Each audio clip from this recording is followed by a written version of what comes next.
O candomblé foi banido pelo regime comunista em Cuba imediatamente quando chegaram ao poder. Começaram banindo o candomblé, detendo os pais de santo, os dirigentes religiosos nossos, e jogando eles em campos de concentração. E vários deles foram executados em esses campos de concentração, porque se negaram, inclusive dentro dos campos, se negaram a abandonar a prática religiosa deles. Eram momentos, realmente momentos horrorosos, em que estavam os campos de concentração, eram miles de pessoas, miles e miles de pessoas jogadas nesses campos de concentração. Eram pessoas do candomblé, e logo as pessoas dos movimentos negros. Quando Fidel Castro tomou o poder em Cuba, havia algo entre 530 e 550 organizações negras independentes, que constituían lo que podíamos llamar un movimiento negro o movimiento negro cubano. Todas esas organizaciones negras estaban defendiendo a población negra contra ese racismo extraordinario que había en el país. Fidel Castro llegó y en 1961, no mes de junio, decretó a disolución de todos esos movimientos que él llamó de movimientos de racismo negro. Ele disse que falou que não ia permitir o racismo negro em Cuba. Decretou a cor cubana, né? E aí ele decreta que a única cor que vai existir em Cuba é a cor cubana.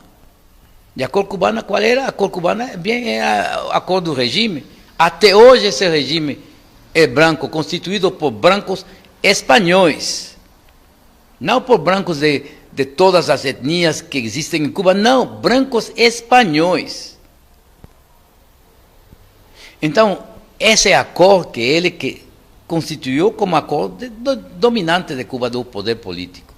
E claro, com outros, me insurgi contra isso. Me insurgi contra isso imediatamente. Apesar de ter a mesma visão naquela época, marxista e comunista que eles tinham. Porque eu entrei dentro do comunismo, no marxismo, quando eu tinha 18 anos. Não foi a Revolução Cubana que me levou ao comunismo.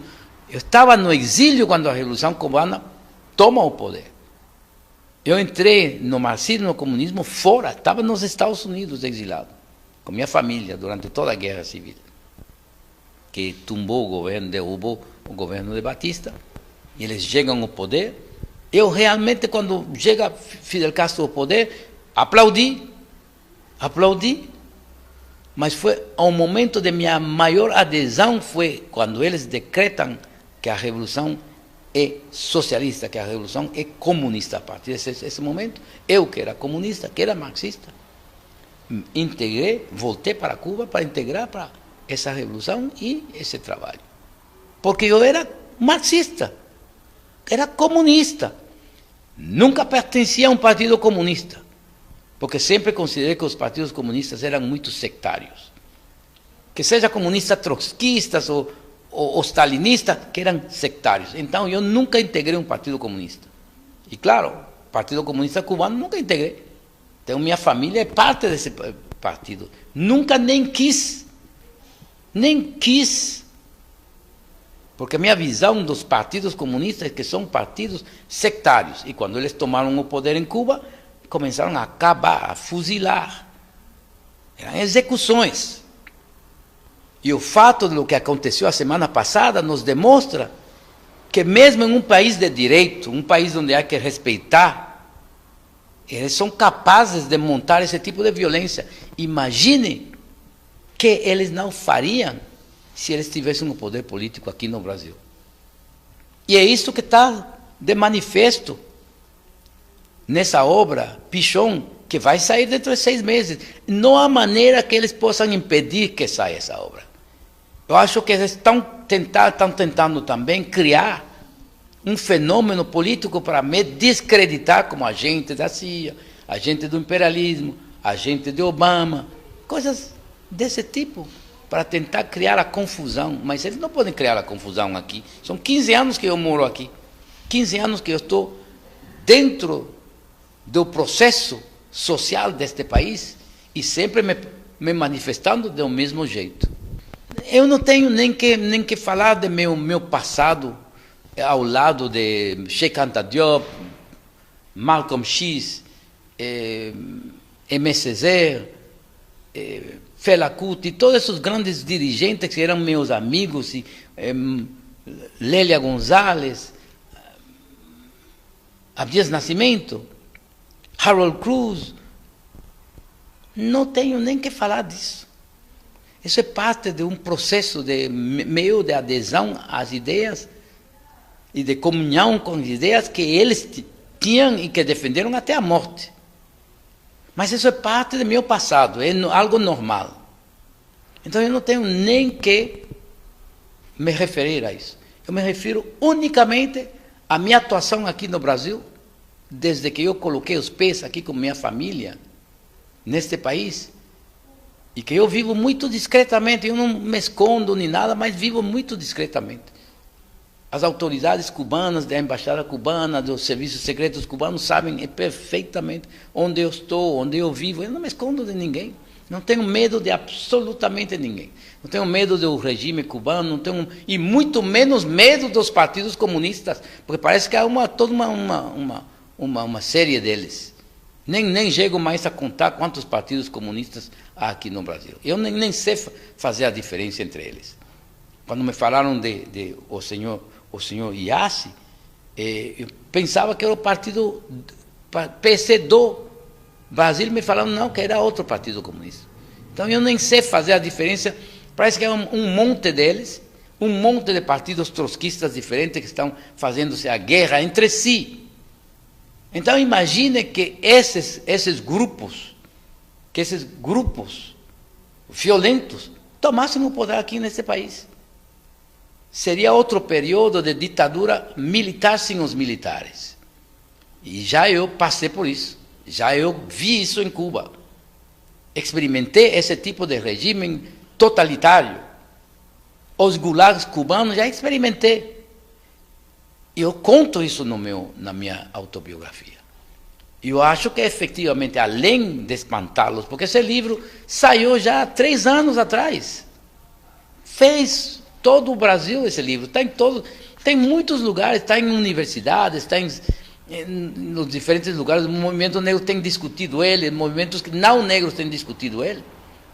E é a primeira vez que efetivamente queriam levar essa discussão, que já tem sido feita fora da universidade, para dentro da universidade. Então eu acho que isso também está assustando. Então há várias coisas que estão assustando esses grupos violentos. Porque são grupos que se impõem somente através da violência. Eles não discutem, eles xingam, eles acusam, eles mentem, eles publicam mentiras, eles utilizam a internet, as novas redes sociais para sujar as pessoas, ou tentar sujá-las. No meu caso, eu não acho que eles possam, porque a história minha, uma história de vida, é impossível que eles possam sujá-la. O regime cubano não pode. O regime de Fidel Castro passou 3 décadas catalogando-me de agente da CIA, de agente do imperialismo. E não pode, em nenhuma maneira, fazer colar esse rótulo. Porque enquanto mais tentavam, mais se desacreditavam, porque as pessoas diziam, esse é um regime tão mentiroso, não sabíamos que o regime castrista era tão mentiroso e coloniador. Mas todos os regimes comunistas fazem isso. Há 2 coisas que os regimes comunistas marxistas fazem, de maneira sistemática: mentir, caluniar e executar. Hoje, para a União Soviética, se considera que mais de 20 milhões de pessoas foram executadas, jogadas em campos de concentração, jogadas em campos de execução, e milhões executadas. Não sabemos quantos desses 20 milhões foram executados. Regime chinês, parece que a Revolução Cultural somente matou 8 milhões de pessoas. Sem falar de todas as outras repressões fora da Revolução Cultural que houve nesse país gigantesco. O Vietnã, a mesma coisa. Coreia do Norte, você está diante de você, o regime de Coreia do Norte, matando até seus próprios dirigentes. Matam, há 6 meses mataram os número 2 foi executado sem nenhum processo, nada, e constantemente matando. O regime de Fidel Castro, milhares de pessoas têm sido executadas em Cuba nos 50 anos que eles tomaram o poder. Executados em secreto, sem nenhum tipo de tribunais, julgar as pessoas diante de tribunais, e aqueles que foram julgados de tribunais foi uma farsa, como o próprio general Ochoa, que comandou as forças cubanas em Angola. O próprio general cubano Ochoa, um dos generais mais respeitados e queridos pela população, eles executaram ele. Executaram ele como um cachorro, numa coisa totalmente sórdida em torno a um tráfico de drogas que se sabia que o governo cubano tinha organizado o tráfico de drogas para poder retirar divisas estrangeiras. Então, as execuções é próprio desses regimes. Regime quando o marxismo se instalou em Etiópia, foram milhares e milhares de mortos que o Derg executou. O marxismo se instalou em Benin, com Querecu, milhares de mortos também. Em Angola, com o MPLA. Não estou falando nem da guerra que matou 3 milhões de pessoas. Estou falando das repressões internas, quando Nito Alves causou uma tentativa de toma do poder para corrigir a direção em que ia essa revolução. Os nitistas começaram primeiro matando os nitistas, 2, 3 mil pessoas, e logo parece que o banho de sangue atingiu mais de 80 mil pessoas. Isso é Angola. Então, por todas as partes onde os marxistas têm tomado o poder, eles caluniam os adversários e eles os matam. Então, isso fica bem claro na minha autobiografia, porque eu dou fatos. São fatos reais, concretos. Porque eu os vi, que eu vivi. Então, eu acho que isso os assusta. Que os assusta isso, por uma parte. A minha pessoa os assusta, porque eu não sou capaz de ser intimidado. Não posso ser intimidado nem pelo regime cubano. E eu não duvido que o regime cubano tenha suas capangas aqui no Brasil. Ele tem capangas em todas as partes. Mas, neste caso, não foram capangas a serviço do regime cubano que fizeram aquilo. Eu acho que estes são grupos violentos que estão incomodados cada vez mais com o rumo que está tomando o movimento negro neste país.